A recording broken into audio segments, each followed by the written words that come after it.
हमारे व्यस्त जीवन में ईश्वर की आवाज। आकाश में जब एक सुंदर इंद्रधनुष उगता है तो कितना प्यारा लगता है।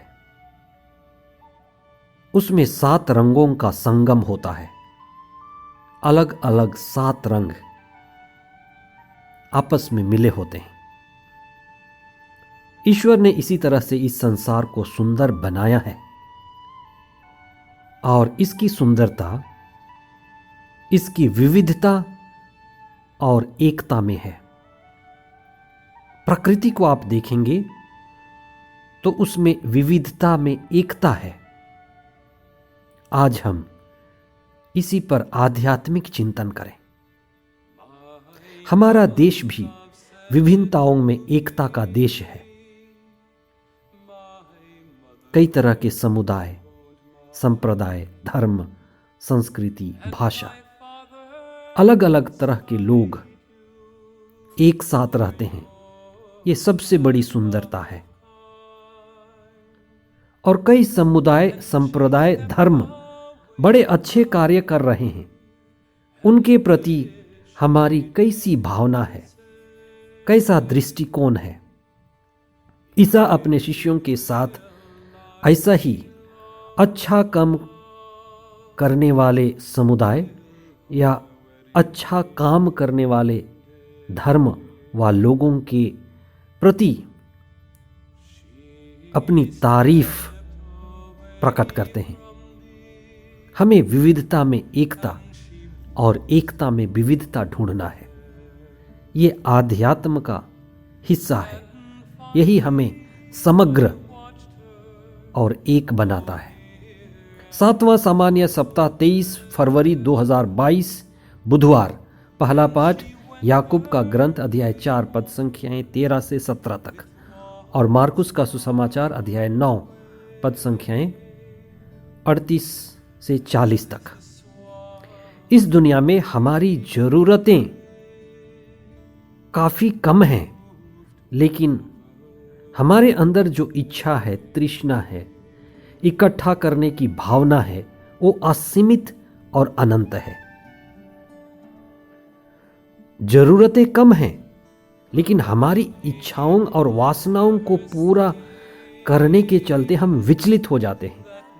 आज हमें इस बात पर चिंतन करने की जरूरत है कि हमारी वास्तविक जरूरत कितनी कम है, लेकिन हमारी इच्छा, मन में बैठी हुई तृष्णा, कामना और वासना हमें भटकाती है, हमें विचलित करती है और हमें दौड़ाती है। हमारे जीवन की सारी शांति छीन ले जाती है।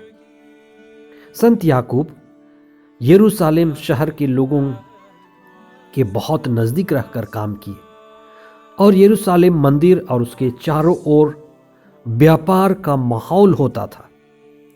संत याकूब ने उन धनी लोगों के जीवन को गहराई से देखा,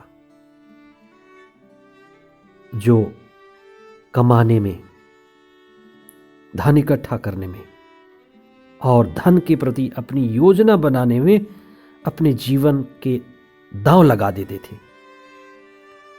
शहर की प्रसिद्धि के कारण यरूशलेम में विशेषकर तीर्थयात्री, सैलानी और व्यापारियों के रूप में भीड़ लगी ही रहती थी। यरूशलेम के लोग दूसरे शहर में जा जा करके अपना व्यापार विस्तार करने की अक्सर योजना बनाते रहते थे। याकूब ने देखा कि मनुष्य के अंदर धनी होने और धन इकट्ठा करने की सबसे बड़ी लालसा और जुनून होती है। याकूब ने अपने ही बीच के लोगों को चींटियों की तरह और मधुमक्खियों की तरह धन कमाने की तीव्र इच्छा में खोया हुआ देखा। इसलिए उन्होंने लोगों को चेतावनी दी, विशेष करके धनियों को, कि इस दुनिया में हमारा जीवन कोहरा के जैसे है, यानी बड़ा अल्पकालिक है और क्षणभंगुर है। केवल कमाना और खाना, कमाते और इकट्ठे करते रहना हमारी जिंदगी को अधूरी बना देता है। धन कमाना अधूरी जिंदगी है। इसके आगे भी और महत्वपूर्ण चीजें करनी हैं जिस तक व्यक्ति नहीं पहुंच पाता। कई बार मनुष्य अपनी योजनाएं तो बनाता है लेकिन ईश्वर उसे ठुकरा देता है। Human proposes but God disposes, क्योंकि ईश्वर केवल मनुष्य का बाहरी विकास नहीं चाहता, लेकिन ईश्वर चाहता है कि मनुष्य ईश्वर की खोज करे और ईश्वर की इच्छा पूरी करते हुए जीवन बिताए। मनुष्य विनम्र बने और घमंड ना करे, लेकिन धन और धन केंद्रित जीवन मनुष्य को विचलित करता है, अहंकार लाता है और ईश्वर से दूर ले जाता है। ईश्वर चाहता है कि मनुष्य उसकी योजना के अनुसार विश्वास में रहकर समर्पित जीवन जिए और अपनी जीवन शैली को ईश्वर केंद्रित रखे। आइए हम अपने जीवन को परखें, देखें कि क्या मेरा जीवन ईश्वर केंद्रित है। आज के सुसमाचार में ईश्वर की नजरिया देखने को मिलती है। ईसा की नजर में ईश्वर की नजर छिपी हुई है। ईसा दूसरे समुदाय, दूसरे संप्रदाय, दूसरे धर्म के लोगों के प्रति कैसी दृष्टिकोण रखते हैं। ईसा के समावेशी भावना और सभी समुदायों, संप्रदायों के लोगों के प्रति अच्छाई को बढ़ावा देने की बात बड़ी स्पष्ट रूप से झलकती है।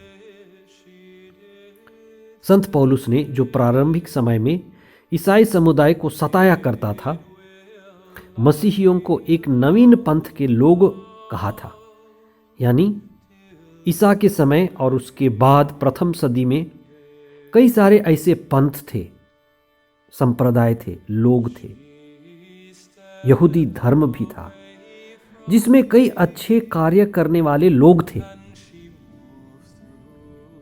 जब ईसा के शिष्य ईसा के पास आकर के बोले कि हमने आपका नाम लेकर के लोगों को, अपदूतों को निकालते हुए देखा, ईसा शिष्यों की इस बात से नाराज नहीं हुए, लेकिन ईसा ने उन्हें कहा, ईसा बड़ी ही उदारता और सहजता से यूहन्ना को जवाब दिया कि जो मेरे विरुद्ध नहीं है वह मेरे साथ है।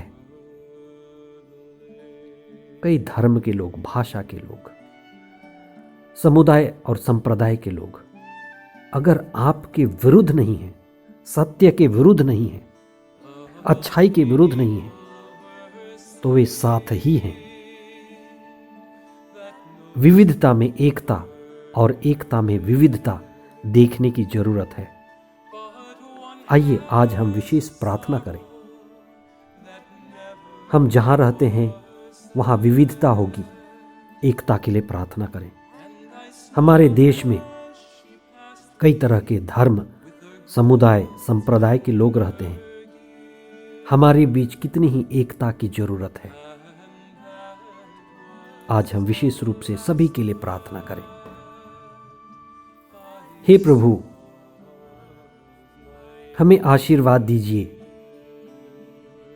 कि हम आपकी तरह सभी को देख सकें। आज हम सभी समुदायों की एकता और जो अच्छे काम कर रहे हैं उनके लिए विशेष प्रार्थना करते हैं।